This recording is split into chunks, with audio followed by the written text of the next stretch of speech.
Finally, another review, another time, another moment, another good stuff. We are here. We are here, of course, for Shadowverse Champions Battle, the review, the anime, the legend, the all that kind of good stuff. Who knows if I put this in the review or not, but hello, and welcome to the review. As per usual, when covering anime-based games, we watch the anime first. Since most of these titles tend to be a carbon copy of the source material, it was a pleasant surprise that Shadowverse Champions Battle was different. As it turns out, the game loosely follows the events of the anime, or should I say, it puts its own spin on things. It's the same characters, however, they are introduced in a different order within altered events, sometimes slightly, other times in significant ways. Such an approach allows for equal consumption of both the anime and the game, and it's probably the best aspect of the game, and hopefully other devs are taking notes. So with the introductions out of the way, what exactly is Shadowverse Champions Battle, and who is it for? The game's plot seems to have been specifically created for the game using the characters and events from the anime. Approaching the plot of the anime as a framework, it tells its own unique tale, even going so far as to add its own new unique characters. These characters include the main character, which can be male or female, Kagura Kurisami, and Rei Saotame. But of course, you know, I may have butchered those names, and yeah, Japanese is not my strong point. That being said, they all look as if they've been ripped straight from the anime, but so far I've not seen any of them in the anime itself. Both Kagura and Rei are well developed, detailed, and interesting characters. Yes, they serve as plot devices to introduce the protagonist to the world of Shadowverse, but they serve that role really well. Initially, Kagura, in her role as student council president, seeks to close the Shadowverse club run by Rei due to a lack of members. This then places urgency on the player to recruit new members and win the Shadowverse National Championship to save the club. However, as you progress, you learn much more about her and her motives, and maybe you'll even sympathize with her. The whole thing is well thought out, and the way they introduce characters and events from the source material is excellent. Take for example the introduction of Hiro.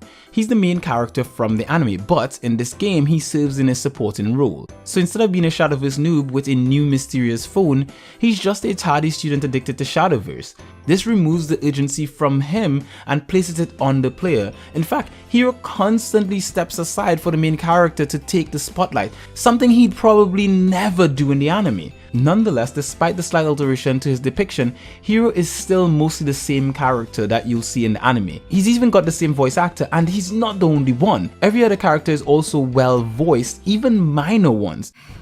How many times do I need to warn you, Mr. Yugasaki? Kagura! I have enough to deal with as student council president without having to babysit you at the same time.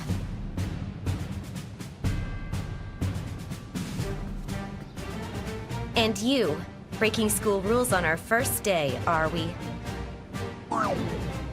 Yes, you'll have moments when you're required to read text bubbles, but for all the main and side missions, you'll get quality voice acting. The only thorn in the otherwise splendid audio presentation is the lack of voice lines for the main character. Yup, we have another one. Another main character suffering from silent protagonist-itis. This serious condition has been a pandemic effect in modern JRPGs for ages, and sadly, it's reared its ugly head here too. The only voice lines you get from the main character are a few during battles, and that's it. I'll say this over and over and over again till someone starts listening, and that is when you have a fully voiced game with a silent protagonist, it breaks the immersion. Once that's broken, then out goes the emotional investment, and sadly, that is the difference between a great game and a perfect game. Plot and characters aside, this is still a game, so let's talk about the gameplay. Shadowverse is a mobile card collection game, or CCG, developed and published by Cygames. Originally released for iOS and Android in June 2016, it then made its move to PC and Mac later that year. An anime adaptation of that game by Zex premiered in April 2020, and now we've got a JRPG based on that anime. So it's a game based on an anime based on a game. I know, that sounds hilarious. But anyway, the game Shadowverse Champions Battle was released for the Nintendo Switch in Japan in November 2020 and plays like most modern digital card games in that it has battle-in cards and spell cards. Think Yu-Gi-Oh, but much more simple. Oh, and speaking of Yu-Gi-Oh, this game borrows a lot from that series in some less than subtle ways.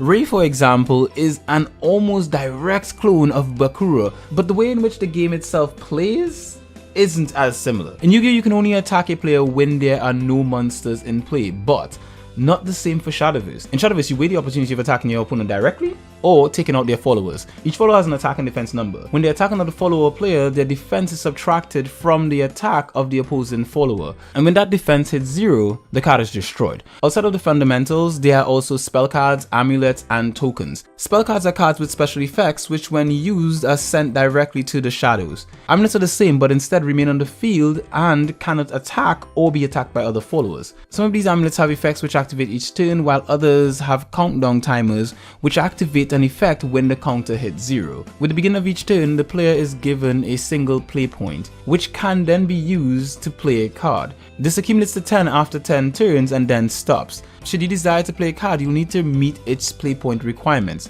This number is represented in the top left hand corner of each card, with the most powerful ones requiring more play points. Shadowverse also has a unique way of balancing itself. It does this by forcing players to play within 7 different classes. Certain cards are locked to specific classes, so despite having the ability to create your own decks, you'll be limited by what you can put in them. This prevents overpowered decks but also encourages the use of multiple decks to suit different situations. The only time this didn't hold water was within the first boss battle against the Phone Snatcher. During that battle, your opponent draws the same cards in the same order every single time. This means you'll need the perfect deck with the perfect hand to win. This however seemed to be the one and only occurrence of this, and hopefully the developers patch this out in the finished product. Shadowverse Champions Battle also plays exactly like the mobile game, but with only 3 of the main card packs from that game. This works out to a grand total of about 600 cards or so. As for most, there's online multiplayer which requires a Nintendo Switch online membership as well as local multiplayer to test your cards you gain during the campaign. Players can also add more individual personality to their game by changing their emblems, flair, deck sleeves, and deck designs. The more you complete missions and earn trophies, the more of these you'll have at your disposal, so go wild and complete every and anything you can find in the game. Outside of battles, you'll be able to explore the town and interact with NPCs. To say this is an easy experience is an obvious understatement. The game highlights quest points for every mission and interaction. I kid you not, there's a hide and seek mission when obviously the player should be finding these characters, but they're highlighted quest points for where the characters should be, and it takes away every ounce of thinking that the player can actually use for this type of mission. The only place I've noticed that it's excluded these is the one place that it should be, and that is when there are missions involving the waifu of dreams. That is Kagura. Now this is somewhat excusable for the mainline quests, but unacceptable for side quests, especially when it involves Kagura. It takes the challenge out of the role-playing aspect of the game, and by offering no challenge to the explorational aspects of the game, it makes it accessible while at the same time making it forgettable. Worry not though, despite failing to offer any kind of challenge with the role-playing aspects of the game, it does wow from a visual standpoint. Shadowverse Champions Battle is a good-looking game by any margin. From its sleek menus to its smooth animations, this is a game dripping with visual appeal. It does reuse a lot of character models and could potentially look much better on more powerful hardware, but those are minor gripes. With the game having mostly solid frame rates, eye-catching special animations for signature cards, original anime cutscenes, and an overall vibrant look to the world and characters, it's difficult not to like. Thanks! I can be such a klutz. That's what I get for trying to enjoy a little me time for once. Ugh, what a day. It's my free time, so I should be able to spend it however I want, right? Like, get off my back already. So, with all of that to say so far about this game, here's my final verdict. Shadowverse Champions Battle is a simple yet fun JRPG which somewhat captures the charm of greats like Yu-Gi-Oh! Sacred Cards on the GBA. It's much easier than those games and features less cards, but it makes up for that in other ways. The unique story, voice acting, and overall presentation take center stage, and they're so well delivered that it's difficult to not recommend this game even with the knowledge that it can be underwhelming at times. In short, this is an easy experience that wins because of how fun it is most of the time. Reviews like this one are created thanks in part to the support of spectacular viewers like yourself.